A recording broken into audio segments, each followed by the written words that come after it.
Hi, my name's Phil. I like talking about politics. And in this video, I'd like to discuss whether or not the Tory leadership candidates that are talking about tax cuts, especially immediate tax cuts, will actually be able to follow through with their promise. Because I know Tories often like to talk about tax cuts, but it doesn't seem they'd actually be able to do it. But first, if you'd like to be notified of daily news and politics, please subscribe to the channel and click the bell notification icon. So Liz Truss, the latest to enter the race at the time I'm recording this at any rate, and has promised immediate tax cuts. Various contenders have talked about reversing the national insurance tax hike as well as cutting corporation tax. There's also been a little bit of talk of cutting fuel duty. I mean, the corporation tax cut would be insane, though very Tory. Some of the cuts announced would potentially break international trade law. But I think we've moved past the point where we suggest that a Tory government can't do a thing because it's against the law. Of more concern to us is that they're talking about somewhere between 40 and 45 billion pounds of tax cuts with this one alone between now and the general election, and they're not saying where they'd get the money from to compensate for it. Inevitably, the response to such a question would be, oh, it'll stimulate investment, you see, and therefore growth. But this is nonsense. They'll be doing this because it's what their corporation paymasters want them to do. It will leave a massive hole in the public finances and have no benefit to working families. They've had 12 years in power. If doing things like that stimulated growth, why haven't they been doing it for 12 years? And why haven't we been reaping the rewards when they have tried to do it? But the other tax cuts being discussed, more interesting, I suppose, in theory. The national insurance hike was already dumping the bulk of the burden on young struggling workers, but it wasn't even doing what was intended. When the tax hike was introduced, we were told it would first of all pay for improvements in social care and then go on the NHS. Well, the latest was that it wouldn't be going on either social care or the NHS after all. So where was it going? Like all the other tax rises, it was into plugging the massive black hole of Tory corruption. All the money defrauded from the Treasury during COVID needs to be paid off somehow. I mean, the Chancellor could have got investigators to chase up the fraud and claw back the billions of pounds. But no, that would rumble some Tory donors, maybe even his wife's company. No, Rishi Sunak had a better idea. I'll just raise national insurance, I'll tell people it's for social care. Then, when they're distracted by something else, I'll quietly drop the increased funding for social care and just smile for the camera. So some candidates say they're going to reverse the national insurance hike. That's good, isn't it?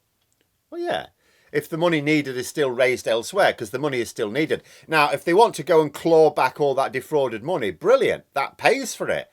That means you don't need the national insurance hike. But I don't think that's what they're planning to do.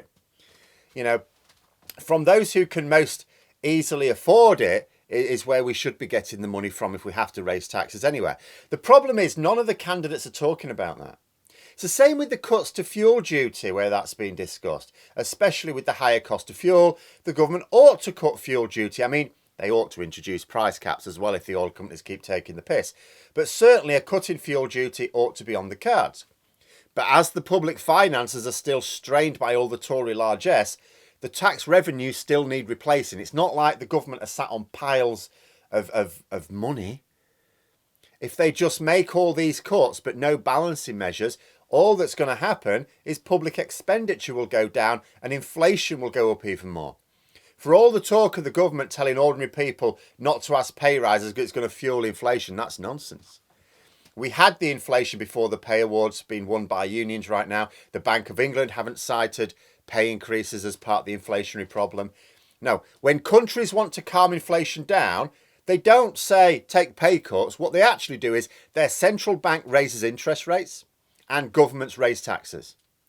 Part of me wonders if the candidates have actually consulted economists over their plans, or if they've just made up these promises because they know it's what Tory members and MPs want to hear. Maybe they don't even know what the consequences would be of these promises. After all, the Tories, they get told all the time, oh, tax cuts are good. Oh, well, I'll just cut taxes then and that'll be good. If they try it without any balancing measures, they're in for a shock. And if their plan to get out of it is more austerity, they're going to find that tough as well. David Cameron and George Osborne brought their austerity in just after Labour had been in power for 13 years. The economy was in decent shape despite what their campaign convinced voters, and public services were doing well. Osborne had lots of scope for asset stripping the nation for his paymasters without causing too much damage. Yes, it plunged a lot of people into poverty, did our economy no good, knackered our services, but they just about stopped the frog noticing the boiling water. Well, it's a different kettle of fish now. We're 12 years into a Tory government. The assets have been stripped. The next Prime Minister doesn't have the same scope. Public expenditure can't go down very much further without it being really noticeable to the public, especially this winter when COVID kicks us in the nuts again. It's already very bad. It's summer and it's still horrendous. Thousands of new hospitalisations a day. What's it going to be like in the NHS this winter? And public expenditure is going to have to go up. At the very least, teaching and nursing is in crisis. We've got too few nurses and teachers, and we've got more jobs in the country than workers. We can't even keep them trapped there.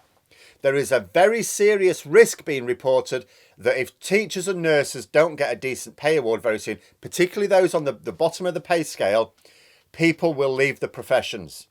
The government simply cannot afford for a significant number from either profession to just leave. They are both likely to be striking at some point. The new Prime Minister is going to have industrial disharmony clogging up their in-tray in various sectors. They simply can't face down all of it in many cases. There'll have to be pay awards for some key workers, but especially those who will just leave the profession if they don't get it. So the new Chancellor, whoever they may be, will have to find money to fund that. As much as they'll kick and scream, they're going to have to find the money. Energy bills are going up again this October as well. But the latest news is that they will go up by more than was forecast in spring. That means that the Treasury is going to have to find more money to help people who simply cannot afford the cost of living. That'll mean more funding. So the next administration is going to need to increase public spending. How will it do this without raising taxes? More to the point, how will it do it whilst cutting taxes? Because if they do that, inflation will rise even higher, which means people need even more help and workers will need to demand higher pay increases. The Tories have already piled on the national debt since they came to power. Are they seriously going to try and do the same thing again? And part of me thinks, what are they up to? Are they promising these tax cuts with the intention of just lying to their party members and MPs? You know, are some of them being cunning? And they're just not saying when the tax cuts will come in, intending to bring them in next year or the year after? Or do they just not understand? They think the tax cuts will stimulate growth, do they? I mean, sometimes it can, but it has to be targeted.